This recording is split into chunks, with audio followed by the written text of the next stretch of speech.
lagi dengan saya, ahli gizi dari Rumah Sakit Hermina. Perkenalkan, saya Ria Fitri Stianingsih. Hari ini ada narasumber kita loh yang menarik, yaitu Dr. Luciana yang akan membawakan materi mengenai gizi untuk fit selama di bulan puasa ini. Dok, mau ngobrol-ngobrol bentar. Selamat dok. Pagi Dokter. Gimana kabarnya dokter? Baik, puji Tuhan. Mbak Ria gimana? Alhamdulillah Sahabat baik. Hermina semoga sehat selalu ya. Amin, semoga semuanya diberikan kelancaran untuk puasa kita hari ini ya. Untuk pertanyaan pertama dokter, kalau kita sedang puasa itu dok, kalau puasa itu baiknya gizinya gimana sih dok? Beda nggak sama kita pas nggak puasa? Oke, jadi gini, puasa Ramadan itu kan merupakan kewajiban umat muslim ya. Iya dok. Dan saat puasa itu kan kita nggak makan, minum, merokok, kegiatan seksual kira-kira selama 13 sampai 18 jam tergantung musim. Iya, jadi di daerah musim tertentu, kemudian kayak daerah Lintah Utara atau Selatan itu bisa lebih panjang. Nah, kita di Indonesia biasanya 13 sampai 14 jam. Nah, karena puasa itu pola makan saat puasa berubah, jadi kita juga menyesuaikan dengan kondisi saat puasa. Jadi makan kita juga berubah dari makan yang biasanya makan sehari 3 kali, kemudian snacknya 2 kali, ini berubah. Jadi karena jamnya jadi berbeda, itu membuat polanya harus dirubah supaya kita tetap fit dan bugar selama puasa. Jadi selama puasa itu kan makannya 2 kali. Iya, makan besar 2 kali Mbak Ria, pagi sama sahur sama buka ya. Nah, sahur itu bisa dianggap sebagai makan pagi ya, kayak sarapan tapi jamnya dimundurin. Iya. Kemudian buka juga kayak makan malam biasa ya, cuman yang hilang makan siang. Itu dari segi jadwal. Lalu jumlah, karena jadwalnya berkurang, otomatis jumlahnya berkurang, kira-kira 10-20%. Jadi jumlah kalori dari kebutuhan kita sehari itu biasanya berkurang. Lalu dari jenis makanan tertentu perlu disesuaikan supaya kayak apa itu tuh? Supaya kita jadi puasanya itu supaya nggak di tengah jalan tahu-tahu lapar banget itu enggak ya. Jadi kalau siang tahu-tahu lapar gitu. Jadi itu jenis makanan tertentu pada saat sahur.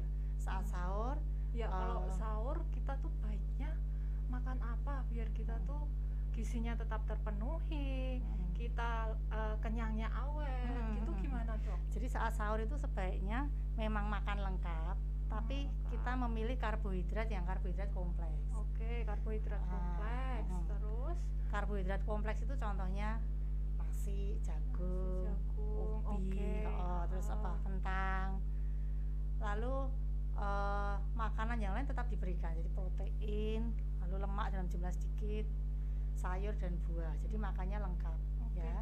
Kalau sayur buah baiknya lebih banyak ya dok, karena kan serat dibutuhkan lebih banyak biar kenyangnya tahan lama gitu. Biar kenyangnya lama. Betul. Jadi karbohidrat kompleks ditambah serat tadi dari sayur dan buah ya. Jadi makannya memang lebih lengkap. Mungkin tidak bisa banyak ya, karena pagi jam berapa? Jam 4:30 kan? Jam 3 sampai jam 4 lebih mungkin. Nah ya, jam 3 sampai jam 4 kan perut kita juga nggak terbiasa. Jadi mungkin porsinya memang berkurang ya, kira-kira 40-45% ya dari kebutuhan total harian. Oke. Kalau untuk buka dokter, kalau buka puasa tadi kan untuk sahur ya, Sobat Hermina. Kalau sekarang untuk buka, makanan apa sih dok yang paling cocok untuk kita yang lagi puasa buat mengembalikan energi kita yang hilang setelah menahan lapar mungkin 12 jam, 13 jam. Jadi saat kita buka itu memang disarankan memakan karbohidrat simpleks ya. Jadi makanan yang manis. Manis. Kayak sirup, lalu kurma, terus kadang sering kita kolak ya. Kolak pisang, es buah. Kolak itu kayak jadi makanan khas puasa. Es buah, es sirup. Ngomong-ngomong es nih dok, kita boleh nggak sih pas buka langsung konsumsi es? Sobat Hermina kan belum tahu ya. Jadi gini, pada saat buka kita kan habis puasa lama ya, 13 sampai 14 jam ya. Iya. Pada saat puasa memang sebaiknya tidak langsung es. Jadi minum dululah minuman yang hangat atau suhu biasa. Baru setelah itu kalau pengen mau minum es ya tunggulah 15 sampai setengah jam. Oke, berarti tunggu 15 tunggu menit. Waktu 15 menit lah kira-kira gitu supaya tubuh menyesuaikan.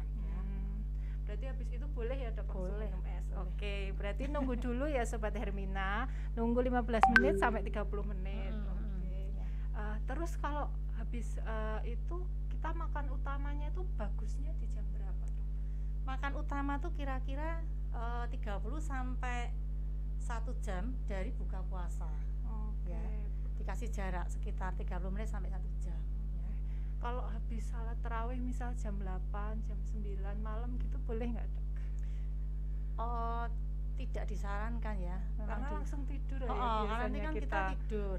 Paling tidak kan ada waktu 2 jam sebelum tidur pencernaan supaya selesai kan itu ya. Nanti kan pagi udah bangun lagi sahur. Nah pas puasa ini kan minum kita juga sangat terbatas nih Dok waktunya. Padahal kebutuhan kita tuh banyak banget gitu loh.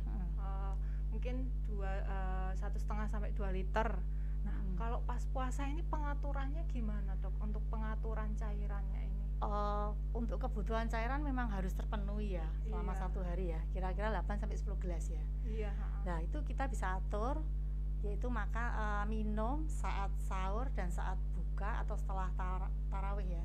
Setelah tarawih. Jadi saat sahur itu Sobat Hermina bisa minum 1 sampai 3 gelas, misalnya bangun tidur 1, lalu makan 1, atau sebelum waktunya selesai itu, sebelum waktunya habis imsak itu kira-kira 1 gelas, itu kita udah masuk 3 gelas.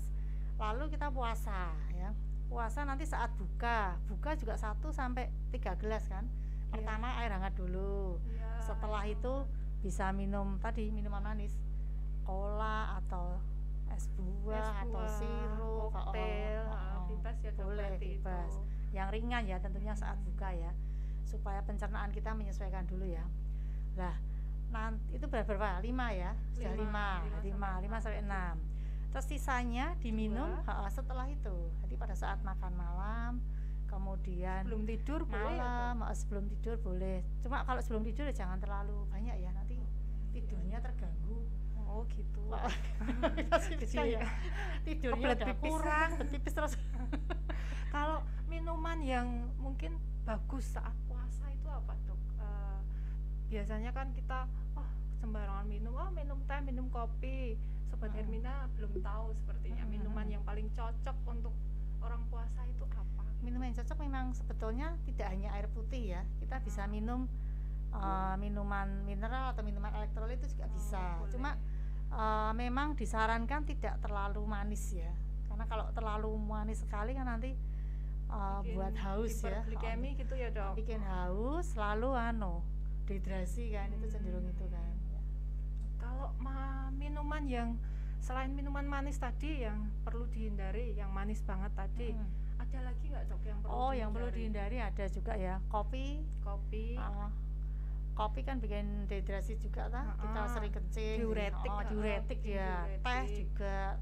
Kalau kepengen minum kopi atau teh ya encer, boleh lah. Pakai encer aja. Berarti masih boleh ya Dok, masih konsumsi teh, kopi masih boleh Sobat Hermina, cuma ya jangan kental-kental, encer, jangan banyak-banyak. Terus minuman manis juga jangan manis-manis, nanti kemanisan bikin lemes. Kalau pas puasa itu Dok, kita kan lemes, terus nggak bisa fit badannya gitu. Mau olahraga takut haus. Olahraga yang disarankan gimana Dok untuk orang yang puasa ini biar badannya tetap bugar? Jadi gini, kalau kita lagi puasa, memang disarankan berolahraga ringan, supaya kebugaran tubuh terjaga ya. Coba kalau misalnya selama 1 bulan nggak olahraga kan stamina bisa turun. Nah jadi tetap berolahraga tapi ringan. Nah kita perlu menyesuaikan dengan waktunya. Waktu berolahraga tuh kira-kira setelah buka puasa sebelum makan malam, atau 2 jam setelah makan malam.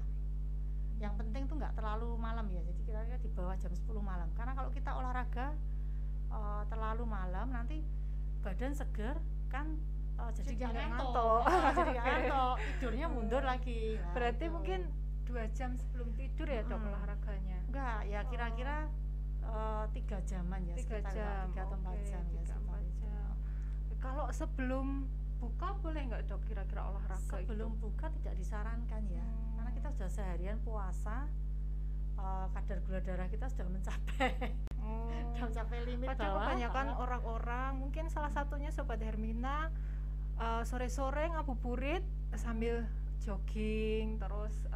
Kalau masih kuat sih oke, nggak masalah ya, cuman kalau misalnya dia belum terbiasa ya sebaiknya setelah buka ya. Setelah buka kan kita dapat tadi minuman manis, kan tidak ada cadangan gula dalam tubuh. Berarti mungkin setelah sahur juga kurang disarankan setelah sahur, nanti keringatnya terlalu banyak, dehidrasi, kurang cairan gitu. Terus olahraga yang contohnya dokter yang mungkin ringan, mungkin yang recommended buat Sobat Hermina yang dilakukan mungkin malam-malam gitu, kira-kira contohnya apa dok? Olahraga ringan banyak ya jenisnya ya, jadi bisa jalan-jalan, jogging, lalu sepeda atau sepeda statis di rumah atau treadmill, kemudian yoga gitu, yoga boleh ya, yoga stretching, oke, nggak masalah, yang penting ringan, jadi nggak boleh terlalu lama, kira-kira 20 menit sampai 1,5 jam sekitar itu ya. Mungkin dari Sobat Hermina mau tanya nih, mumpung ada Dokter Lucy, spesialis gizi kita, yang belum paham mengenai gimana sih jaga tubuh biar tetap fit, makanan apa tadi udah disebutkan, cuma kalau yang belum paham Sobat Hermina boleh tanya, silahkan di kolom komentar.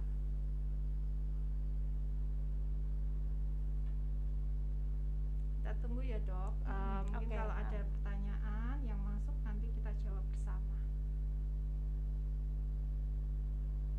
Oh iya, mungkin kita bisa saya tambahkan, jadi saat sahur sama buka tadi kan memang kebutuhan kalorinya berkurang.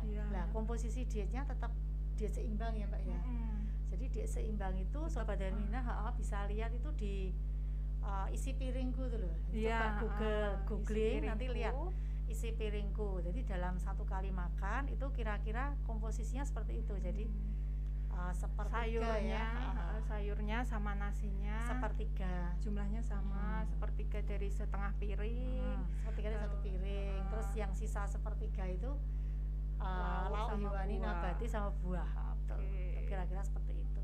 Jadi nasinya sama jumlahnya sayur, bukan nasinya lebih banyak ya dok.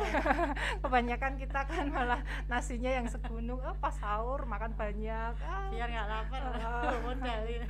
Tahu-tahu malah kekenyangan, lemah. Ya betul. Gitu. Oke, sepertinya ada pertanyaan dokter. Ini dok, kalau yang punya MAH gimana dokter? Boleh puasa nggak dokter? Untuk penderita sakit MAH, kalau dia ringan, sakit MAH ringan, sih boleh puasa nggak apa-apa. Biasanya minum obat atau enggak. Kalau dia terbiasa enggak minum obat ya dicoba dulu tanpa obat. Kalau biasa minum obat ya tetap minum obat. Cuma waktu minumnya disesuaikan kan, sahur sama buka. Tapi kalau penderita MAH yang berat, sakit MAH yang berat, tukak lambung, tukak duodenum yang berat, apalagi yang sampai pernah muntah darah atau muntah hitam kayak kopi, itu memang tidak disarankan untuk puasa. Atau kalau Sobat Hermina mau tetap puasa ya konsul dulu dengan dokter yang menangani biasanya ya. Oke, iya. Kak, mau tanya nih dok, ini juga pertanyaan dari beberapa pasien yang pernah saya visit itu, kalau DM gimana dokter? Kan DM kan harus jaga jam makan ya sebenarnya, cuma mereka tetap mau beribadah gitu, tetap mau puasa, tapi impactnya ke mereka, ke gula darah mereka langsung naik atau langsung drop gitu dok, itu gimana dokter? Kalau untuk penderita DM memang ada sebelum puasa tuh ada penilaian, jadi kira-kira sebulan sebelum puasa dinilai ulang klinisnya gimana ya. Jadi kalau dia secara klinis gula darahnya terkontrol, lalu kondisinya juga fit, orangnya sehat, tidak ada riwayat hipoglikemi, itu boleh puasa ya, tapi tetap memperhatikan cek gula juga ya. Berarti Jadi harus pantau. harus dipantau gula darahnya pagi sama sore itu kan. Resiko hipoglikemi kan di saat siang-siang ya. Iya, Resiko hipo turun apa ngedrop itu kan siang. Lalu kalau hiper kan nanti setelah buka puasa makannya berlebihan, gulanya langsung bisa naik, langsung naik. Nah gitu. itu memang ada beberapa kondisi yang boleh puasa, yang enggak boleh. Yang enggak boleh ya, yang enggak boleh itu terutama DM tipe 1 ya. Oh, Jadi DM tipe 1, DM dengan insulin yang tidak terkontrol itu memang tidak disarankan puasa. Jadi kalau mau puasa sebulan atau 2 minggu sebelumnya itu dievaluasi klinisnya. Mungkin dari Sobat Hermina aja yang bertanya lagi nih, mumpung ada narasumber kita loh. Silahkan kalau mau tanya. Dokter, kalau olahraga kayak fitness gitu boleh nggak sih dok? Kalau malam-malam kan biasanya kita kalau ke gym itu malam-malam gitu habis tarawih gitu masih boleh nggak dok? Masih boleh sih, ringan ya, tapi yang ringan aja. Jadi ngejimnya ngejimnya beda sama ngejim di hari biasa, di hari biasa nggak puasa. Oke, nggak masalah. Nggak masalah ya.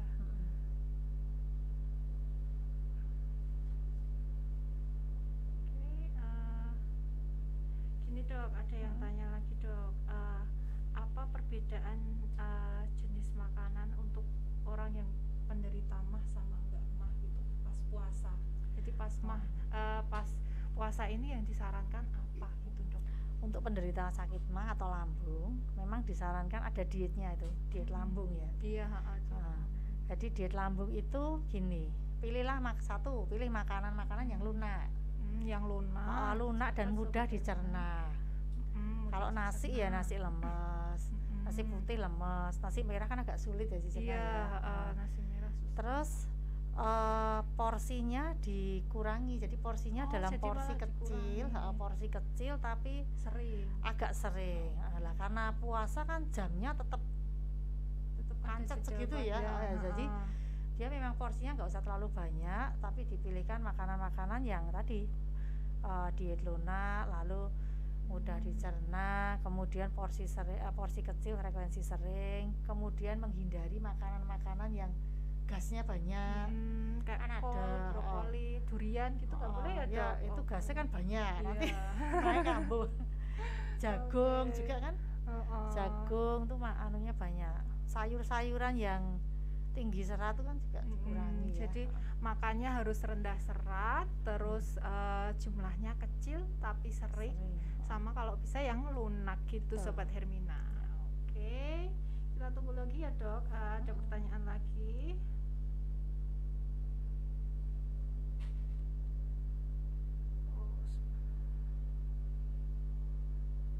Belum ada nih dok.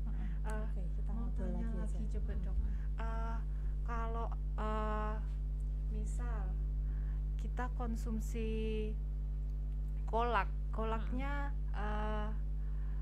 enggak pas barengan sama pas makan gitu dok, gitu langsung mempengaruhi enggak dok ke lambung, asam lambung kita? Soalnya kadang saya konsumsi kolak sama terus makan bareng itu langsung kayak aneh gitu rasanya di perut.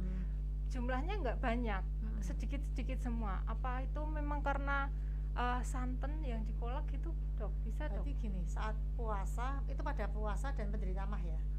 Jadi saat puasa itu kan pencernaan kita tuh kan kerjanya menurun ya. Jadi enzim-enzimnya turun, lalu termasuk asam lambung juga turun, dan enzim yang lain-lain yang mencerna makanan itu turun. Jadi saat makan itu memang harus sedikit-sedikit dulu untuk penderita MAH.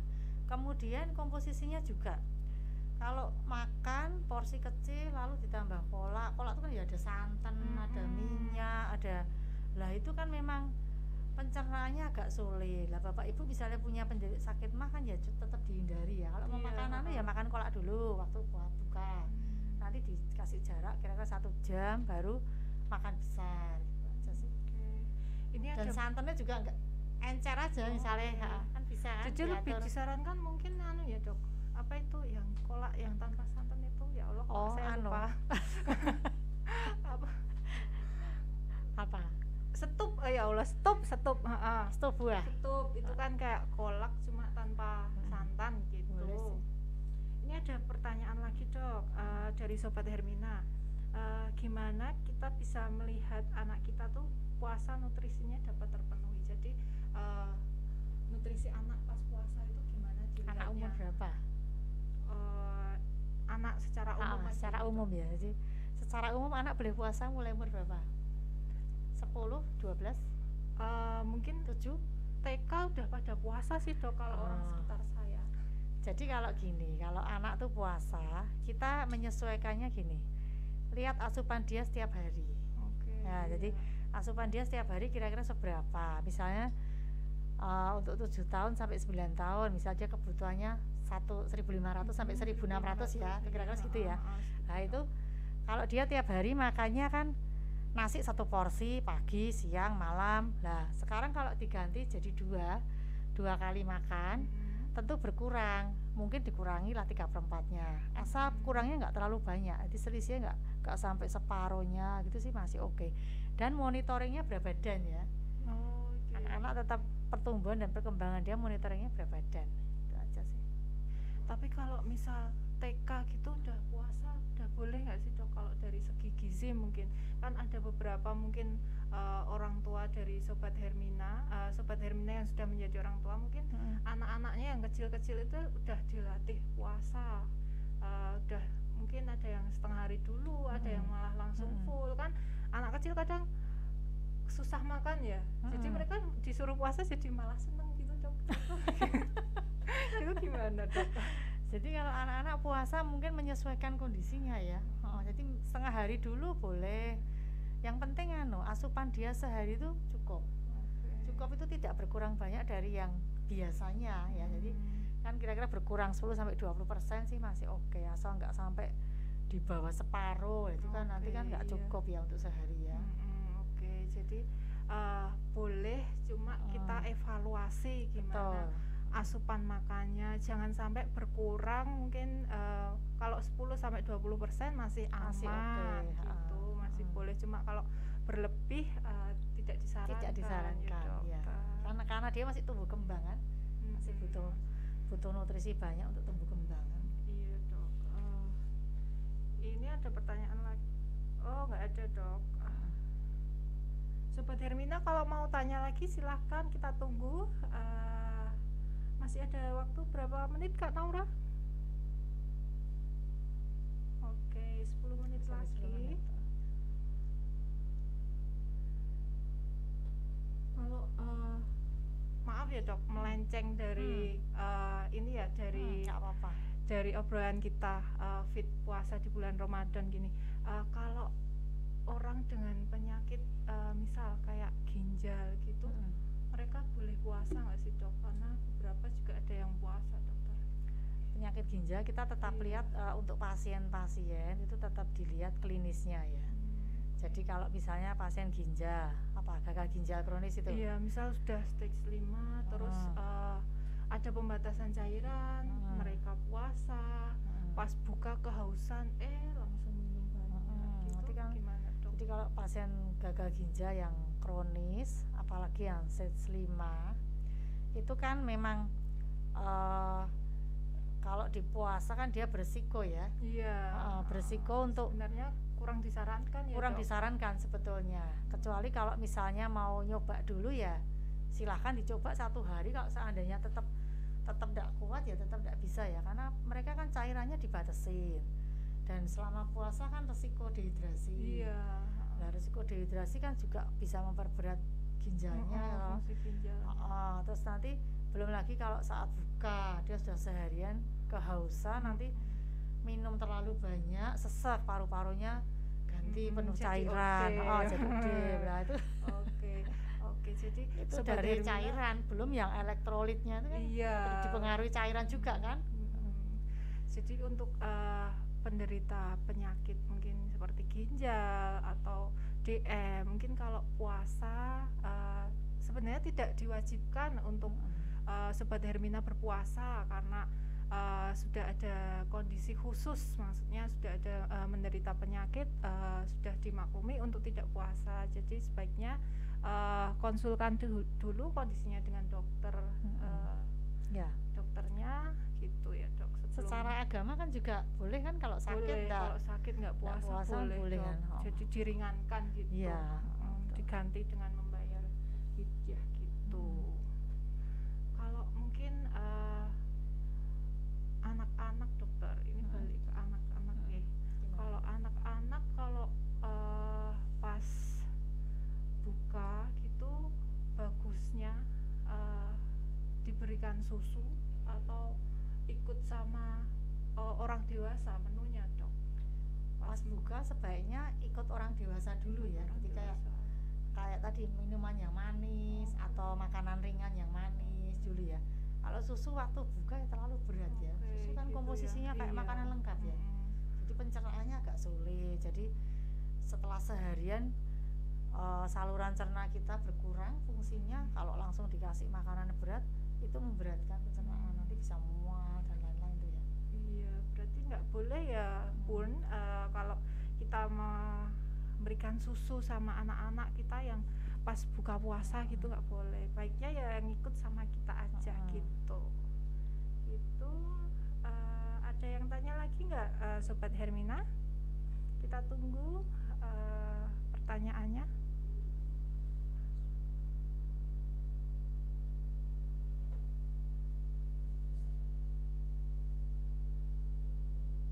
Puasanya udah jalan berapa hari Mbak? Sudah 20 hari udah ya? 10 hari terakhir, 21 udah hari Senin Lebaran tuh. Ya. Sudah siap-siap pada mudik ini dokter.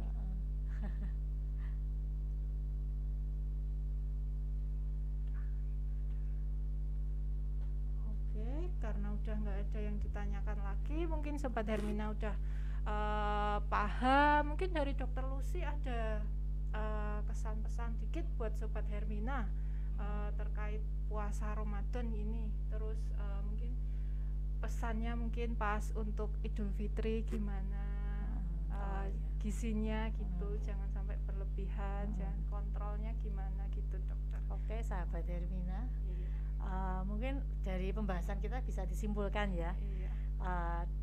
Diet saat puasa Ramadan tadi dengan dietnya harus disesuaikan ya. Jadi harus disesuaikan satu, disesuaikan. Kemudian waktunya disesuaikan, jumlahnya juga disesuaikan. Lah, nanti setelah puasa selesai, jadi saat Idul Fitri juga tetap dijaga makannya. Untuk sementara jangan terlalu berlebihan dulu karena langsung kita sudah selama sebulan pencernaannya sudah terbiasa dengan kondisi puasa gitu ya. Tahu-tahu makan terlalu berlebihan nanti yang punya sakit mah kumat, lalu mules, bisa gangguan pencernaan kan. Tetap mungkin untuk beberapa saat tetap dijaga dulu ya. Jadi kita pelan-pelan menyesuaikan dengan kembali ke kondisi normal kembali. Iya, jadi pelan-pelan, jangan langsung semuanya pengen dimakan gitu. Walaupun bebas sudah nggak puasa, tapi tetap kontrolnya ya Sobat Hermina semuanya. Ya. Oke, ini waktunya sudah selesai. Kurang lebihnya mohon maaf. Dokter Lucy terima kasih ya dok untuk waktunya hari ini. Semoga sehat selalu. Oke, semoga Sobat Hermina juga sehat selalu. Puasanya dilancarkan. Semoga kita bertemu dengan Idul Fitri tahun ini dengan keadaan sehat walafiat. Amin.